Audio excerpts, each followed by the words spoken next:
Na escritura fala lá que tem uma chave de estrada de ferro. Isso significa o quê?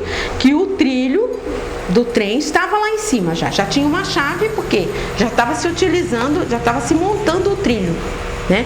Esse trilho vai chegar depois, então a Fazenda Lajeado vai ser caminho dessa estrada de ferro para a estrada de ferro chegar aqui em Botucatu em 1889.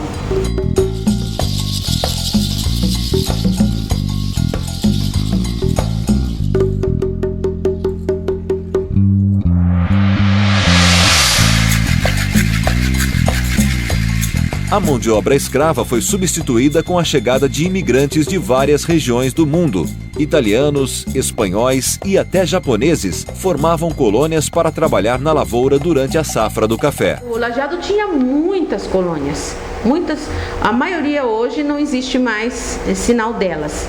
No Lajeado você tinha a colônia Olaria, a Chafariz, a colônia Seis Casas, que também tem vestígios ainda, a colônia Grande, que não existe mais vestígio. Você tinha a colônia Fazendinha, que era uma colônia, a maior colônia que tinha lá, que tinha mais ou menos 20 casas, tinha escola, tinha uma pequena capela. A colônia Três Casas, que eram 3 casinhas mesmo. A colônia do Brejo, que também existe ainda, que é ali em frente ao museu, quando você está na sacada do museu voltado para o rio. Além dos empregos gerados diretamente na lavoura, a economia da cidade também era aquecida e girava em torno das atividades realizadas na Fazenda Lajeado. Havia toda uma produção organizada em função do café. Você vê que a indústria trabalhava para o café, vendia máquina de beneficiamento para o café. Os armazéns vendiam gêneros de primeira necessidade para os colonos que habitavam as fazendas. Essa é uma coisa curiosa, porque o comércio de Botucatu ele trabalhava até as 10 da noite. E dá para entender por quê. A pessoa ficava no eito do café, trabalhando com sua família, até 4h30, 5 horas, tomava um banho e se estava precisando comprar alguma coisa, tinha que comprar na cidade. E entre as fazendas e a cidade eram 1, 2 horas de viagem a pé, ou a cavalo, ou de charrete, ou de carroça. E então o comércio tinha que esperar. Era comum o comércio trabalhar até 9h30, 10 horas da noite. Mas não só o comércio foi influenciado pela mão de obra que veio para o município trabalhar na lavoura, mas também o crescimento da própria cidade. A Fazenda Lajeado era uma das maiores, né, principalmente ela podia ter 1 milhão de pés de café, né? Ela tem uma área para trabalhar 1 milhão de pés de café.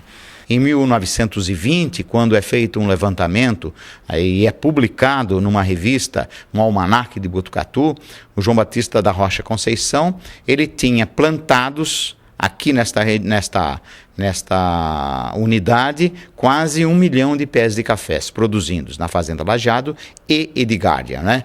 E isso demanda uma mão de obra muito grande, né? Hoje em dia até existem equipamentos para isso, para trabalhar o café, mas na época a colheita, o plantio era tudo feito à mão. Então isso demandava uma mão de obra muito grande. E as pessoas vieram para as cidades, e para Botucatu não foi diferente. Dessa forma, o crescimento da cidade de Botucatu, ele está muito relacionado ao próprio crescimento da Fazenda Lajeado. A cidade em si, a ocupação da cidade, se nós analisarmos durante a implantação, a evolução da Fazenda Lajeado, a cidade ela veio crescendo em direção à fazenda e a ocupação da fazenda crescendo em direção à cidade. Porém, o principal produto não ficava em nossas terras. Era exportado e, para isso, os grãos tinham que ser da melhor qualidade. É que nós tivemos uma economia baseada na monocultura do café, né? Quando o café sofreu aquela série de problemas, entre os quais a quebra da Bolsa de Valores de Nova York e a queda dos preços, ao ponto de o preço que se pagava por uma saca não pagava a produção, o que se gastava para produzir, até esse grande tropeço, Botucatu produziu exclusivamente, viveu exclusivamente do dinheiro da exportação do café. Basicamente disso. Havia uma indústria em Botucatu, fornecendo para Botucatu. Mas de onde vinha o dinheiro de Botucatu? Vinha da exportação. vinha exatamente da exportação do café, né? A economia da nossa cidade, ela vivia da exportação do café. Eram toneladas de café comercializados, grandes casas comissárias comprando café, vendendo na Bolsa de Valores, na Bolsa de Café de Santos, né? E trabalhando com os preços internacionais regulados pela Bolsa de Café de Nova York. Então nós vivíamos para o café. Aqui podemos encontrar vestígios da produção do café do século passado. São prédios, máquinas e fotos que nos dão a impressão de estarmos passando num local no início do século XIX. A Fazenda Lajada ela tem 3 fases. A primeira fase, que tem início em 1881, quando ela pertencia a um particular, e veio até por volta de 1934, dessa fase nós temos aqui uma grande parte que na realidade são as construções. A própria Casa Grande que abriga o museu, o terreiro do café, o prédio da Tulha, onde tem a máquina de beneficiamento, o moinho, a serraria. Esses prédios são dessa primeira fase, são prédios importantes. Da segunda fase, que vem de 1934 até por volta de 1972, quando ela abrigou uma estação experimental do café, vinculado já ao governo federal, aí nós temos sim uma grande parte do acervo que hoje faz parte do Museu do Café.